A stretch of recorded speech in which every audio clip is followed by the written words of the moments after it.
শব্দ একবার বড় শব্দ শুনেছি কি কিছু হয়েছে, তারপরে এসে দেখছি যে এটা মাল পড়ে গেছে পুরো। তারপরে এরা যারা রান্না করছিল তারা কাঁদছে, আমার বাবা আছে, আমার কাকা আছে, আছে, কি করে বার করব, কি করে। খাওয়া দাওয়া তো এখনো পড়ে আছে, দেখতে পারেন আপনি, খাওয়া দাওয়া ভিতরে আছে। দুজন শ্রমিক রোজ কাজ করে। 60 জন ছিল টোটাল, ওদের কন্ট্রাক্টরে 60 জন ছিল টোটাল। 60 জনের 3 জন রান্না করতো, 3 জন জল দিত, লেবারদের লেডিস জল দিত। তারপরে 3টে লোক আসছিল জল খেতে, টিফিনের সময় জল খেতে আসছিল, তখনই যে পড়ে গেছে। কিরকম ছাদ ছিল ওপরটা? উপরে ছাদ টিনের, 4 তলা সমান, কোন টিনের কোন করে, হ্যাঁ হচ্ছিল। উপরে ছাদটা জল দিচ্ছিল ছেলেটা, ওই জলতে ওই 4 ইঞ্চি গাঁথনি, ওইটাই। ধরো না 12টা দিয়ে 2টো পর্যন্ত ছিলাম আমরা, 3-4 জনকে বের করেছি।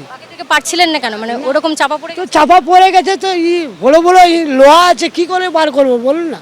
বার করতে গেলে তো কাটার জিনিস চাই না, কাটার জিনিস তো আমাদের কাছে নাই। তারাতলায় গোডাউন ভেঙে পড়ার ঘটনায় গ্রেপ্তারের সংখ্যা বেড়ে 5। গ্রেপ্তার করা হয়েছে ভেঙে পড়া গোডাউনের মালিককে। তারাতলা মোড়ের ফ্ল্যাট থেকে মধ্যরাতে গ্রেপ্তার করা হয়েছে শম্ভুনাথ বেহেরাকে। গতকাল এই ঘটনা ঘটার পর যখন উদ্ধার কাজ শুরু হচ্ছে, তখনকার ছবি আপনাদের সামনে। এবং এখানে দেখতে পাচ্ছ যে একদিকে সেনাবাহিনী জওয়ানরা তারা হচ্ছেন উদ্ধার করছেন, এবং তুমি আর এই মুহূর্তে সরাসরি আপনাদের নিয়ে যাব দুর্ঘটনাস্থলে। আমাদের প্রতিনিধি ঐশী মুখোপাধ্যায় রয়েছেন আমাদের সঙ্গে। ঐশী, উদ্ধার কাজ চলছে, প্রায় 24 ঘন্টা পার হতে চললো, কিন্তু কোন কোন প্রধান চ্যালেঞ্জ ফেস করতে হচ্ছে উদ্ধারকারীদের? 24 ঘন্টা পার হতে চললো। যাদেরকে 3 জনকে লোকেট করা পসিবল হয়েছিল তাদেরকে কিন্তু এখনো পর্যন্ত বের করা সম্ভব হয়নি। আমি দেখাতে বলবো দীপ্তেন্দুকে ছবিটা, যে মূল চ্যালেঞ্জগুলোর মুখোমুখি হতে হচ্ছে এনডিআরএফকে, সেটা হচ্ছে এই যে বিশাল ভার, এই যে কংক্রিটের স্ট্রাকচার, তার নিচে আরেকটি ঢালাই ছাদ, এবং এই সম্পূর্ণ জায়গা জুড়ে যে লোহার বিম, এই সম্পূর্ণ স্ট্রাকচার, এই যে পরিকাঠামো, এই কাঠামোটাকে সরানোর জন্যই তাদের কাছে একটা বিশাল চ্যালেঞ্জ। এবং এই কাঠামো না সরিয়ে যারা ভিতরে রয়েছেন তাদেরকে মানে জীবিত অবস্থায় উদ্ধার করা কিন্তু তাদের কাছে আরও বড় চ্যালেঞ্জ। তারা তাদেরকে জীবিত অবস্থায় উদ্ধার করতে চাইছেন বলেই কিন্তু অত্যন্ত সতর্কতা অবলম্বন করে ধীরে সুস্থে তাদেরকে কাজ করতে হচ্ছে। সময় খুবই গুরুত্বপূর্ণ। এই সময় তারা জানিয়েছেন যে সময়ের যেভাবে ঘন্টা একের পর এক ঘন্টা বেরিয়ে যাচ্ছে, সেই সময় কিন্তু দেওয়া যাবে না, কারণ ভিতরে তারা প্রায় 24 ঘন্টা ধরে আটকে রয়েছেন। তবে তাদেরকে কিন্তু এটাও মাথায় রাখতে হচ্ছে যে এই যে বড় স্ট্রাকচার, সেটা যদি আবার পুনরায় ধসের মতো নেমে পড়ে, আবার যদি মাটির দিকে ধেয়ে যায়, তাহলে কিন্তু এই সম্পূর্ণ এলাকাটা আরও একবার চাপা পড়ে যাবে। সে কারণেই কিন্তু অত্যন্ত সতর্কতার সঙ্গে কাজ করতে হচ্ছে। তুমি দেখছো গতকাল থেকেই কিন্তু এইটা চেষ্টা করা হয়েছে, এই হাইড্রোলিক যে সমস্ত ক্রেন সেগুলো দিয়ে আটকে রাখার, এবং তার ভেতর দিয়েই কিন্তু বিভিন্ন রকম যন্ত্রাংশ এবং অত্যাধুনিক প্রযুক্তি ব্যবহার করে তারা ভিতরে প্রবেশ করার জন্য একটি ব্যবস্থা করছেন, এবং অন্যদিকে স্ক্যানারের মাধ্যমে লোকেট করার চেষ্টা করছেন যে ভিতরে আর কত জায়গায় কতজন ফেসে রয়েছে। স্নিফার ডগ নিয়ে আসা হয়েছে। আমরা দেখেছি যে তারা কিন্তু ভিতরে প্রবেশ করে কিন্তু চেষ্টা করছে যে কোথাও কোনো মানুষ যদি আটকে থাকে সেটা চিহ্নিতকরণ করার জন্য। চিহ্নিত হলে সেক্ষেত্রে কিভাবে ভিতরে যাওয়া যাবে বা তাদেরকে বার করে আনা যাবে, সেই প্রসেসেই কিন্তু তারা মনোযোগ দিয়েছেন। এবং আজকে সকাল থেকেও কিন্তু 4 জনের হদিশ মিলেছিল যে ভিতরে তারা আটকে রয়েছেন। তবে একজনকে বার করা সম্ভব হলেও কিন্তু এখনও 3 জন ভিতরেই আটকে রয়েছেন। তাদেরকে কিন্তু এই 3.5 ঘন্টা 4 ঘন্টা পেরিয়ে যাওয়ার পরে উদ্ধার করা সম্ভব হয়নি। উদ্ধার কার্য সেরকমভাবেই চলছে। গতকাল থেকেই কিন্তু দ্রুততার সঙ্গে উদ্ধার কার্য চলছে, এবং এখনও পর্যন্ত কিন্তু ভিতরে অনেকেই আটকে রয়েছেন এমনটাই কিন্তু মনে করছেন তারা। কারণ স্থানীয় যারা ছিলেন, পার্শ্ববর্তী যে সমস্ত কোম্পানিগুলো রয়েছে, ওয়্যারহাউস রয়েছে, সেখানকার যারা শ্রমিকরা, তারা যেমনটা জানিয়েছেন যে প্রতিনিয়ত এখানে 60 থেকে 70 জন কাজ করত। কালকে যখন ঘটনাটি ঘটে তখন কিন্তু অনেক শ্রমিক ভিতরে এবং ওপরে ছাদে কাজ করছিলেন, তাই অনেকেই এখনও আটকে থাকতে পারেন এমনটাই কিন্তু তারা জানিয়েছেন। সেই প্রত্যক্ষদর্শীদের বয়ান নিয়ে তাদেরকেও জিজ্ঞাসাবাদ করা হচ্ছে যে কোন জায়গাটায় তারা আটকে থাকতে পারেন, তাদেরকে জিজ্ঞাসা করে তাদের লিড অনুসরণ করে কিন্তু এনডিআরএফের টিম চেষ্টা করছেন সেই জায়গাগুলোতে লোকেট করে তাদেরকে বার করার জন্য যে ব্যবস্থা তাদেরকে ইতিমধ্যেই দেখা যাচ্ছে তারা অবলম্বন করছেন। যন্ত্রপাতির সাথে সাথে তারা স্ক্যানার ব্যবহার করছেন। অনেকের ফোন এখনো পর্যন্ত অন রয়েছে, সেই ডিভাইসগুলোকে কানেক্ট করে যদি কোনোভাবে তাদের কোনো হদিশ মেলে সেটার চেষ্টাও তারা করছেন।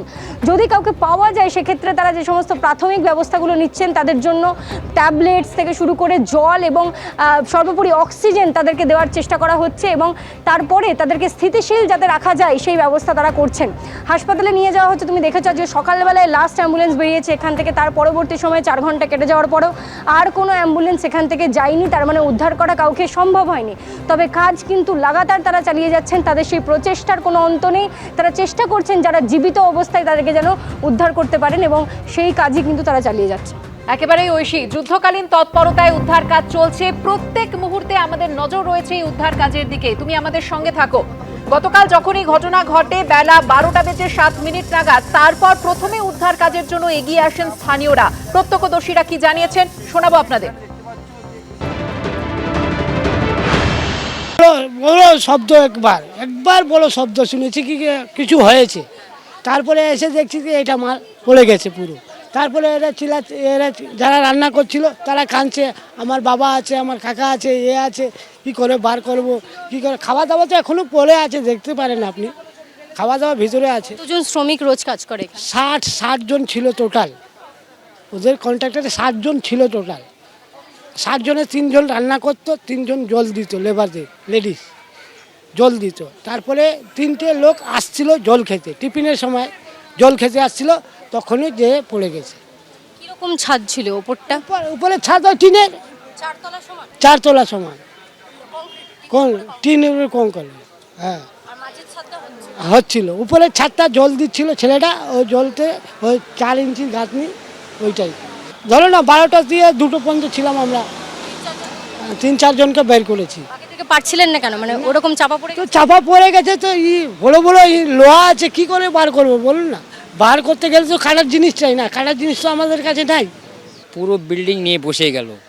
তার মধ্যে আমাদের এখানে যে কাজ করতো সে দেখে গেছে যে ছিলেন, যে যাকে বার করা যায় তাকে বার করেছেন। বার করার পরে পুলিশ এসব ওনাকে নিয়ে গেল হাসপাতালে। এসে আবার কালকে সারাদিন সেনারা, এনডিআরএফ টিম সব ছিল। অনেকজনের তো মৃত্যু হয়ে গেল আর বাঁচানো গেছে, এখনও প্রচুর লোক আছে। এখন দুজন কাজ করতেন এখানে? মোটামুটি 60-70 জন কাজ করতো। গতকালও সেরকমই ছিল? সেরকমই ছিল, কাজ হচ্ছিল তো, আর একা এক সব বসে গেল। দিয়ে অনেকজন তো মারা। কি দেখলেন? দেখলাম সব এই চিল্লা, পুরো এই তো ওর মধ্যে দেখলাম সব চাপা পড়ে গেছিলো। হ্যাঁ, সবকে বার করছিল, করে আমরা তো সব গিয়েছিলাম, দিয়ে আবার রিটার্ন চলে গেলাম। দেখতে এখানে দাঁড়িয়েছিলাম, সব টিম এসছে, পুলিশরা এসছে, সব উনি বার করে সব নিয়ে যাচ্ছেন হাসপাতালে। কালকে তো অনেক ছিল একদম। কেমন ছিল এই বিল্ডিংটা, কিরকম তৈরি ছিল, মানে নির্মীয়মান অবস্থায় কতটা ছাদ কি ছিল? ছাদটা হচ্ছিল, উপরেরটা ছাদ হচ্ছিল, একা এক বসে গেল। তার মধ্যে অনেকগুলো মজদুর কাজ করছিল, সব ওর মধ্যেই আটকে রয়ে গেল। এবিপি আনন্দ, এগিয়ে থাকে, এগিয়ে রাখে।